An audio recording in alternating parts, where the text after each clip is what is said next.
नमस्कार. या कार्यक्रमामध्ये आपल्या सगळ्यांचं स्वागत. मी प्रसाद काथे. सध्याच्या घडीला महाराष्ट्रात ठाकरे बंधू एकत्र येणार का याची चर्चा विविध टप्प्यांवर सुरू आहे आणि त्याच निमित्तानं आम्ही मराठी माणसांचे मुंबईतले प्रतिनिधी म्हणून ज्यांना ओळखलं जातं त्या डबेवाला संघटनेचे प्रतिनिधी सुभाष तळेकर यांना सोबत घेतलंय. त्याच्याच जोडीला ही चर्चा नक्की मातोश्रीमध्ये कोणत्या पातळीपर्यंत पोहोचली आहे याचीच जाणीव आपल्याला कळावी, मराठी माणसापर्यंत ती पोहोचावी यासाठी आपल्यासोबत अखिल चित्रे आहेत. अखिल चित्रे हे थोड्याच दिवसांपूर्वी म्हणजे खरं काही महिन्यांपूर्वी मनसेतून शिवसेनेत म्हणजे उद्धव ठाकरेंच्या सोबत आलेले आहेत. उद्धव गटामध्ये त्यांच्याकडे राज्य संघटक अशी जबाबदारी आहे. अखिल चित्रे आणि सुभाष तळेकर दोघांचं स्वागत. सुभाषजी, माझा आवाज अतिशय नीट आपल्यापर्यंत पोहोचत असेल माझी अपेक्षा आहे. आपण थेट समोर बघून कायम पूर्ण वेळ उत्तरं द्यायची आहेत.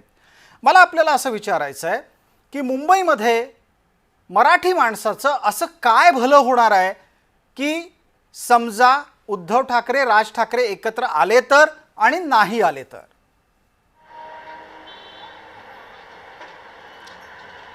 मराठी माणसांचं काय भलं होणार तुम्ही विचारलेला प्रश्न अत्यंत चांगला आहे. राज ठाकरे असतील, उद्धव ठाकरे साहेब असतील, आज एकत्र नाही आहेत. ते एकत्र नसल्या कारणामुळे जे लोकसंख्या आपल्या लोकप्रतिनिधी मुंबई महानगरपालिकेत निवडून जायला पाहिजे आहेत तेवढ्या प्रमाणात ते निवडून जात नाही, सत्य परिस्थिती आहे. जर राज ठाकरे आणि उद्धव ठाकरे एकत्र आले तर मुंबईमध्ये मराठी माणसांची लोकप्रतिनिधी निवडून जाण्याची संख्या ही निश्चित जास्त असेल. आणि ज्यावेळी मुंबई महानगरपालिकेमध्ये सभागृहामध्ये मराठी माणसाचे हिताचे प्रश्न येतील त्यावेळी यांचे नगरसेवक तिथे उपस्थित राहून मराठी माणसाचे हिताचे निर्णय घेतील अशी आम्हाला आशा आहे. म्हणून या दोघा भावनी एकत्र यावं जेणेकरून मुंबई महानगर, मला वाटतं की थोडी सुधारणा त्यामध्ये करण्याची गरज आहे. कारण त्याला आकड्याचा आधार नाही आहे. आपण जर समजा गेल्या महानगरपालिकेचा आकडा पाहिला तर सर्वाधिक मराठी नगरसेवक निवडून गेलेले आहेत. आडनावानं मराठी आहेत, वागण्यानं मराठी आहेत, खाण्यापिण्यानं मराठी आहेत, कपडे घालण्यानं मराठी आहेत.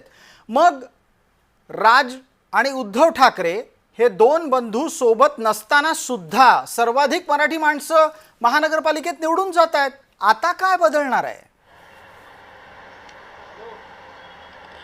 सर, माझ्याकडे निश्चित आकडेवारी नाही आहे, पण माझ्या अंदाजेप्रमाणे सर्वात जास्त अमराठी नगरसेवक या महानगरपालिकेमध्ये आत्ताच्या सध्याच्या जी बरखास्त झालेली महानगरपालिकेमध्ये आहेत. जवळजवळ 84% बिगर मराठी नगरसेवक तिथे गेलेले आहेत. आणि मुंबईच्या इतिहासामध्ये सर्वात जास्त बिगर मराठी नगरसेवक यावेळी मुंबईमध्ये निवडून गेलेले आहे. जर एकत्र असते तर तेवढेही गेले नसते असं मला म्हणायचं आहे. आपण सुभाष तळेकरांच्या या मुद्द्यावर राहू, कारण हा एक अत्यंत संवेदनशील पद्धतीनं मांडला जाणारा मुद्दा आहे. अखिल चित्रे आपल्यासोबत आहेत. अखिलजी, आकडेवारी पण आपण पाहायला हवी. आकडेवारी जर समजा आपण पाहिली तर जी ताज्या घडामोडीतली महानगरपालिका शेवटच्या टप्प्यात होती त्याच्यामध्ये तुम्हाला असं वाटतं अमराठी नगरसेवक मुंबईत वाढायला लागलेत? पहिलं तर मी हे स्पष्ट करतो की आपण खूप फ्युचरिस्टिक ही चर्चा करत आहोत. कारण आता हे खूप प्रिलिमिनरी स्टेजवर आहे. काय अजून युती झाली नाही तरी अनेक पक्षांनी धास्ती घेतलेली आहे. अजून हा निर्णय हा दोन्ही महत्त्वाच्या महाराष्ट्राचे दोन महत्त्वाचे पक्ष आहेत त्याच्या दोन्ही पक्षप्रमुखांनी अजून हा निर्णय घेतलेला नाही आहे. नुसते चर्चा सुरू झाली आहे तर इतकी धास्ती घेण्यात आली आहे. आणि राहिला आपला मूळ प्रश्न, तो जरी हायपोथेटिकल असला तरी त्याचं उत्तर असं आहे की फक्त आडनावाने माणूस मराठी असणारी होत नाही तर मराठी प्रेम हे तुमच्या मनात असणं गरजेचं आहे. फक्त तुमचे जे कोण दिल्लीचे बॉसेस बसलेले आहेत किंवा ज्यांना मराठीवर प्रेम नाही तशा प्रकारचे ते निर्णय महाराष्ट्रावर मुंबईवर लादत असताना जर तुम्ही गप्प बसता तर तुमचं आडनाव जरी मराठी असलं ना तरी त्याला काय अर्थ राहत नाही. चित्रेजी, मग मी एकच प्रश्न अजून घेतो या मुद्द्यावर. आपल्याला चर्चा विविध मुद्द्यांच्या निमित्तानं पुढे न्यायची आहे. तुम्ही ज्या वेळेला हा आक्षेप नोंदवता की फक्त आडनावानं मराठी असून चालत नाही, तुम्हाला संस्कारानं, वर्तनानं आणि मराठीच्या प्रेमासाठी वागताना दाखवता सुद्धा आलं पाहिजे. कोण अशी माणसं आहेत की जी आडनावानं मराठी आहेत, वागायला मराठी नाही आहेत? आता भारतीय जनता पार्टी आणि त्यांच्याबरोबर सो कॉल्ड जो काय तो एशियनची गट आहे त्याचे समजा आता नगरसेवक तर ते जेव्हा होते, जेव्हा कार्यकाळ त्यांचा होता किंवा आता नाही जरी असला तरी ते टेक्निकली आता नगरसेवक जरी नसले तरी वॉर्डात जे काय फंड वगैरे येत आहेत ते त्या नगरसेवकांच्या मार्फतच करायचं कार्य सुरू आहे. ते कुठले इन्स्ट्रक्शन फॉलो करतायत, कोणाचे इन्स्ट्रक्शन फॉलो करतायत, कुठल्या बाबतीत इन्स्ट्रक्शन फॉलो करतायत, मुंबईकरांचं हित जपतायत का, मुंबईतल्या मराठी माणसाचं हित जपतायत का, त्यांचे कोणतेही निर्णय, आता हे निर्णयाचे पाढे वाचायला गेलो किंवा ते काय काय ते करत आलेत गेले 2.5-3 वर्ष, हे जर आपण वाचायला घेतलं तर मला वाटतं हा शो नाही, पुढचे 10 शो कमी पडतील. आपण पुढच्या 10 शोपर्यंत कदाचित हा विषय राहील की नाही हाही मुद्दा आहेच.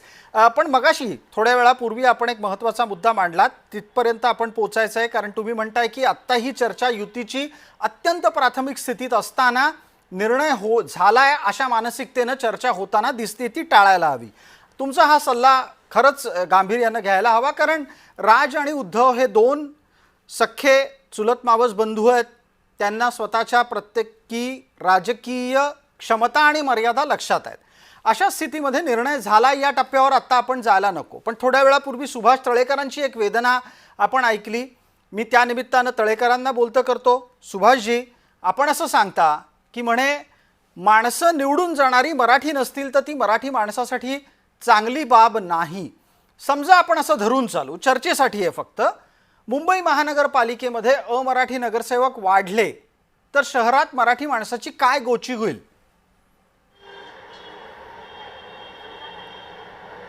सर, अमराठी नगरसेवक वाढले किंवा मुंबईमध्ये अमराठी टक्का जर वाढला तर आपण पाहिलेलं आहे की मुंबईमध्ये काही विभागामध्ये मराठी माणसाला घर विकत घेता येत नाही अशी परिस्थिती आहे. बरं, त्याला कारण काय देतात की मराठी माणूस मच्छी खातो, मराठी माणूस मटण खातो. याच्या आधी ही परिस्थिती कधी नव्हती, परंतु हल्लीच्या या 5-6 वर्षामध्ये 10 वर्षाच्या काळामध्ये अशी परिस्थिती निर्माण झालेली आहे. म्हणजे बिगर मराठी माणसाचा टक्का वाढला की तिथे मराठी माणूस नको अशी परिस्थिती मुंबईमध्ये आहे. आणि सर, आम्हाला एक विनंती करायची आहे की कुटुंब एक आहे. राज ठाकरे, उद्धव ठाकरे कुटुंब एक आहे, तुमची विचारधारा एक आहे. मग 2 पक्ष कशाला? 2 पक्ष कशाला ही एक प्रातिनिधिक प्रतिक्रिया आहे. 2 पक्ष कशालाचं उत्तर अखिल चित्रेंकडे असू शकतं का? कसं आहे, आता ते जे म्हणतायत ते अत्यंत भावनिक होऊन म्हणत आहेत, पण आता ऑलरेडी गेले 19-20 वर्ष हे दोन्ही पक्ष आणि दोन्ही पक्षप्रमुख हे आपल्या आपल्या पक्षाच्या पदाधिकाऱ्यांना मार्ग दाखवत हे करत आहेत, मार्गभ्रमण करत आहेत. तर मला असं वाटतं की अशा वेळी दोन्ही पक्ष एकतर होऊ शकत नाही. पण ज्या प्रकारे आता चर्चा सुरू आहे की दोन्ही भावांनी महाराष्ट्राच्या हितासाठी एकत्र यावं, दोन्ही मराठी भाषेसाठी, मराठी लोकांसाठी भांडणाऱ्या पक्षांनी एकत्र यावं, ते निश्चित होऊ शकतं. आणि ह्याच्या आधीचा जो मुद्दा चर्चेला गेला त्यावर मला जरा फक्त इतकंच म्हणायचं आहे की जेव्हा हा विषय फक्त मराठी अमराठीचा नसून तर जेव्हा भारतीय जनता पार्टीचं प्राबल्य मुंबईत वाढतं तेव्हा अशा प्रकारच्या तुम्हाला घटना वारंवार लक्षात येतील की घरं फ्लॅट मिळत नाहीत, मराठी माणसांना कोण काय खाणार, कुठे खाणार, कधी खाणार याच्यावर निर्बंध येतात. हे सगळे प्रकार तेव्हाच घडतात जेव्हा भारतीय जनता पार्टीचं प्राबल्य हे मुंबई शहरात वाढतं. भारतीय जनता पार्टीचं प्राबल्य मुंबई शहरामध्ये वाढतं, त्या वेळेला मराठी माणसावर अन्याय होतो असा दावा उद्धव गटाचे प्रतिनिधी करतायत. खरं तर या चर्चेमध्ये भारतीय जनता पार्टीचे प्रतिनिधी तात्काळ असते तर आपण त्यांच्याकडूनही याचा प्रतिवाद ऐकला असता. मला त्या निमित्तानं एक प्रश्न विचारावासा वाटतो, कारण जे अनुपस्थित आहेत त्यांची भूमिका आपण घ्यावी अशी एक जबाबदारी पत्रकारांवर असते. अखिल चित्रे, भारतीय जनता पार्टीनं ज्या वेळेला स्वतंत्रपणे एकट्याच्या बळावर निवडणुका लढल्या त्यावेळेला सर्वाधिक मराठीच माणसं उतरवली आणि सर्वाधिक मराठी माणसं निवडून सुद्धा आणून दाखवली. त्यानंतर मराठी माणसं निवडून येऊनही असं मुंबई महानगरपालिकेत काय नुकसान घडलं की ज्याच्या आधारावर तुम्ही सांगता भाजपचे मराठी लोक मराठी नाहीच आहेत? बघा, याच्यात कन्फ्युजन प्रश्नातच आहे. सगळ्यात आधी तर ते जरी निवडून आले तरी ते सत्तेत नाही आले. जर ते जेव्हा सत्तेत येतात, आता काय आहे, ॲडमिनिस्ट्रेशन कोणाच्या हातात आहे? भारतीय जनता पार्टीच्या हातात आहे. राज्यात कोणाचं सरकार आहे? भारतीय जनता पार्टीचं सरकार आहे. आणि आता पाणी भरलं, गेले 2.5-3 वर्ष सत्तेत हे गल्लीपासनं दिल्लीपर्यंत ह्यांची सत्ता, ह्यांची यंत्रणा, आणि पाणी भरलं तुमलं तर नाव कोणाच्या नावाने बोंबा मारतायत? तर पक्षप्रमुख उद्धवजी ठाकरेंच्या नावाने बोंबा मारतायत, आदित्य ठाकरे साहेबांच्या नावाने बोंबा मारतायत. आणि ते हे पण विसरतायत की त्या 25 वर्षाचं जे ते काय त्यांचे मुंबई अध्यक्ष जे काय विचारणा करतायत ना, त्यात नगरसेवक बरेच कार्यकाळ ते देखील होते आणि त्यांचा पक्ष देखील होता. तर अशा प्रकारचं हे जे काय यांचं वागणं आहे की चांगलं झालं तर ते आम्ही केलं, बर. सगळे उद्घाटन हे करत फिरतील आणि वाईट झालं तर ते शिवसेनेने केलं. ठीक आहे, आपण या प्रातिनिधिक चर्चेच्या अनुषंगानं एक समजून घेऊ.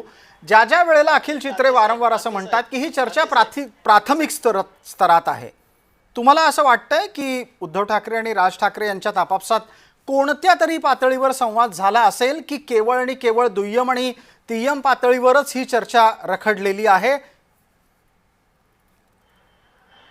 आता जरी त्यांच्यामध्ये चर्चा झाली असेल तर आता ती चर्चा तर त्या दोघांमधनं झाली आहे. आता ही चर्चा योग्य वेळी, काल जर आपण उद्धव साहेबांचं जर वाक्य नीट ऐकलं तर उद्धव साहेब असं म्हणाले की मी संदेश नाही तर बातमीच देणार. तर याचा अर्थ काहीतरी मागे बिहाइंड द डोअर चालू आहे जे मला देखील माहीत नाही आहे. पण आय थिंक की we should wait and watch. तुम्ही म्हणताय की jump to wait and watch, conclusion. तुम्ही म्हणताय वेट अँड वॉच, आणि तिथेच एक मुद्दा पुढचा असा येतो. तो मुद्दा खरं तर या दोघांमधल्या संवादाचा आणि संभाव्य शक्यतेचा आहे. पण मला पटकन एक मराठी माणसांचे प्रतिनिधी म्हणून सुभाष तळेकर आपल्यासोबत आहेत, त्यांना विचारायचं आहे. तळेकर साहेब, तुम्ही मला वाटतंय कदाचित प्रत्येक टप्प्यावर राज ठाकरे काय बोलले, उद्धव ठाकरे काय बोलले ते ऐकत राहत आहात. मग मला एका गोष्टीचा खुलासा करा. या दोन भावांकडे स्वतःचे मोबाईल नंबर आहेत असं अमित ठाकरेंनी नुकतंच सांगितलं. मग त्यांनी एकमेकांना फोन करायला एवढे दिवस घ्यावेत का? बिलकुल. कातेसाहेब, मी त्याच्यापूर्वी एक तुम्हाला सांगतो की ज्यावेळी करोना आला होता मुंबईमध्ये, सर्व भारतात करोना आला, मुंबईमध्ये करोना आला, आणि मुंबईच्या नगरसेवकांना जो निधी दिला जात होता तो बहुतांश नगरसेवकांनी तो निधी महापौरांना दिला आणि महापौराच्या मार्फत तो मुंबई महानगरपालिकेने वापरला. एक एक एक मग मिनिट, दुर्दैवाने मला मला तुम्हाला मला मला सांगावं वेळेच्या लागेल की मर्यादेमध्ये भाजपचे इतर जे विषयांना होते, फार घेता येणार नाही. जो प्रश्न विचारलाय आपण तेवढ्यापुरतं मर्यादित राहिलात तर बरं होईल. पटकन आपण वेळेवर आणि मुद्द्यावर राहू. दोन भावांनी एकमेकांना फोन करायला एवढे दिवस का घ्यावेत? असं मत आहे. बिलकुल बिलकुल बिलकुल बिलकुल. दोन्ही भावांनी एकमेकाला फोन केले पाहिजेत आणि दोन्ही भावांनी दोन दोन पावलं जर मागे आलं ना तर निश्चित एकत्र येतील अशी आम्हाला आशा आहे. क्या बात आहे. अत्यंत महत्त्वाचा मुद्दा तुम्ही मांडलात सुभाष तळेकर. मराठी माणसाच्याकडून ही अपेक्षा पहिल्यांदाच कुठेतरी व्यक्त झाली असेल की दोघांनी दोन पावलं मागं येणं गरजेचं आहे. मला सांगा, दोघांनी दोन पावलं मागे यायचं म्हणजे राज ठाकरेंनी दोन पावलं कुठली मागे घ्यायची, उद्धव ठाकरेंनी दोन पावलं कुठली मागे घ्यायची? आता सर त्या दोन्ही भावांनीच बसायचं आहे, दोन्ही भावांनीच ठरवायचं आहे. बाकी काही निर्णय जनता ऐकेलच त्यांचं. त्यामुळे कोणी दोन पावलं मागे यायचं पुढे जायचं दोन्ही भावांनी ठरवायचं आहे. अखिल चित्रे, पटकन या मुद्द्यावर या. दोघांनी दोन दोन पावलं मागे आलं पाहिजे असं जर आपल्या या कार्यक्रमात तुमच्या समोर मराठी माणसाचा प्रतिनिधी सांगत असेल तर त्याचा एक अर्थ असा निश्चित आहे की दोन भावांनी टाकलेली दोन पावलं मराठी माणसाला आवडलेली नाही आहेत. तर त्याचं थेट आणि सरळ उत्तर देतो. 2 पावलं नाही तर 4 पावलं उद्धव साहेब हे पुढे आलेले आहेत.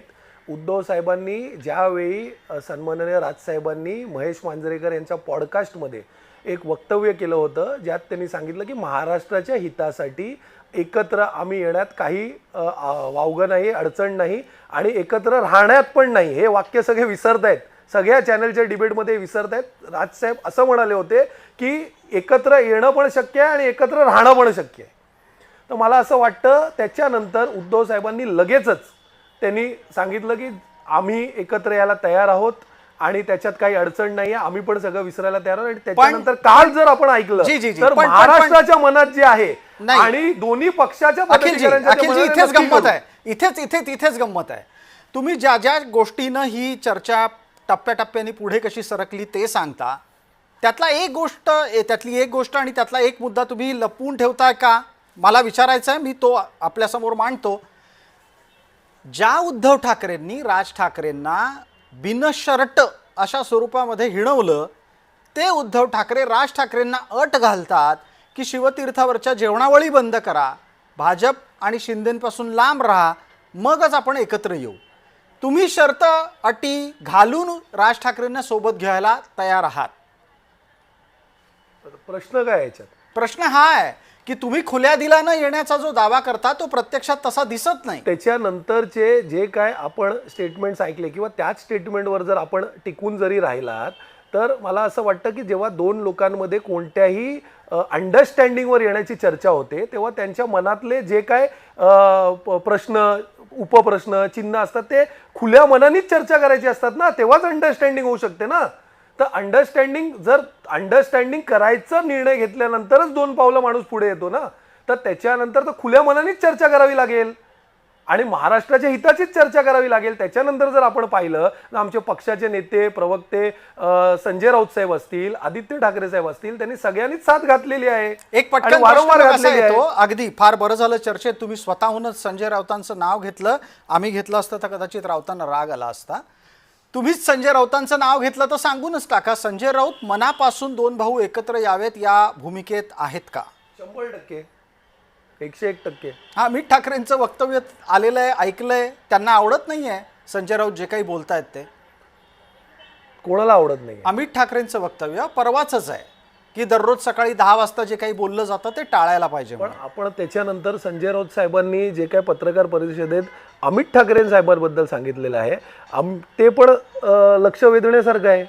त्यांनी सांगितलेलं आहे की मी काका म्हणून मला अभिमान आहे ज्या प्रकारे अमित बोलतोय किंवा वागतोय. थोडक्यात काय तर संजय राऊत 2 भाऊ एकत्र यावेत या भूमिकेत दिसत आहेत. पटकन सुभाष तळेकर, आपण मराठी माणसाचे प्रतिनिधी म्हणून चर्चेत आहात, त्यावेळेला लक्षात घ्या की जेव्हा केव्हा राजकारणाचा पट मांडला जातो तेव्हा तेव्हा तिथे तिथे एक खलनायक असतो. आता हे 2 भाऊ वेगळे का झाले याची फार जुनी चर्चा नको करायला, पण हे आज एकत्र येतील त्यावेळेला कुठला शकुनी आहे का तिथे? माझं तरी स्पष्ट मत आहे की मनसे असेल किंवा उभाटाचा गट असेल यांच्या वतीनं कोणत्याही नेत्याने काही स्टेटमेंट करूया नको. ह्या 2 भावांनाच एकत्र येऊ द्या, त्या 2 भावांनाच पुढाकार घेऊ द्या, त्या 2 भावांनाच निर्णय घेऊ द्या. तोपर्यंत मनसे असेल किंवा शिवसेना उभाटा असेल यांच्या नेत्यांनी गप्प राहावं, जे जे होईल ते पाहावं. सुभाष तळेकर, आपण असा सल्ला देताय की संजय राऊतांनी गप्प बसलं पाहिजे? मी सल्ला देत नाही साहेब कोणाला. मराठी माणसाची भूमिका आहे का की संजय राऊतांनी राज ठाकरे आणि उद्धव ठाकरे यांच्या युतीबद्दल न बोललेलं बरं?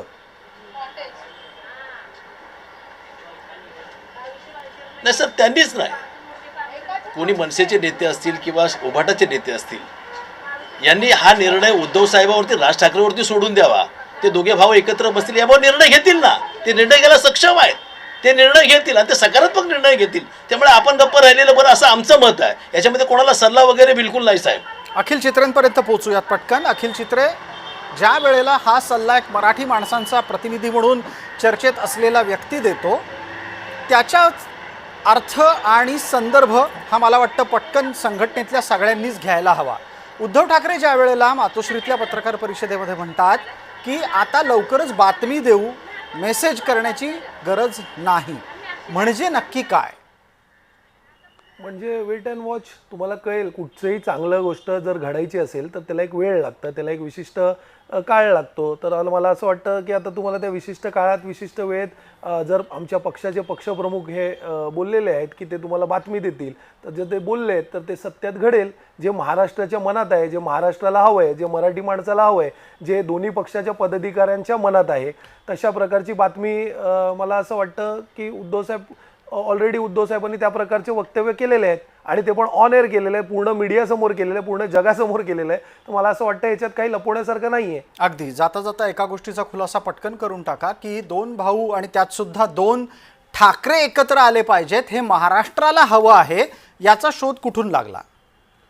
तुम्ही जर कोणत्याही मराठी माणसाला विचारलं स्टुडिओच्या बाहेर जाऊन किंवा तुमचे जे कोण कॅमेरामॅन असतात किंवा तुम्ही फेसबुकचे कमेंट्स वाचले, ते भाजपचे ट्रोलर्स आहेत त्यांच्याबद्दल नाही म्हणत आहे मी, कारण ते भाजपचे ट्रोलर्स आणि त्यांचे विशिष्ट काही स्लीपर सेलचे जे काय प्रवक्ते आहेत त्यांना तर ती युती नाहीच झाली पाहिजे म्हणून त्या प्रकारचे वक्तव्य त्यांच्याकडनं येणारच आणि ते यापुढे देखील करत राहतील. कशा प्रकारे याच्यात खोडा घालता येईल या प्रकारचं त्यांचा सगळं प्रयत्न राहील. पण सामान्य मराठी माणसांची जर आपण प्रतिक्रिया फेसबुक, इंस्टाग्राम, सोशल मीडियावर जर पाहिली तर आपल्याला क्लिअर कट जे मी म्हणतोय हे सत्य आहे लक्षात येईल. ठीक आहे, आपण वेळ मर्यादेमध्ये चर्चेला आटोपतं घेतोय. आपण दोन्ही मान्यवर अखिल चित्रे आणि सुभाष तळेकर हे दोघंही या चर्चेत सहभागी झाले, त्याबद्दल त्यांचे मनपूर्वक आभार. या चर्चेला आपण इथेच थांबवतोय. तूर्तास या कार्यक्रमात निरोपाची वेळ आहे. आपण पाहत रहा फक्त जय महाराष्ट्र.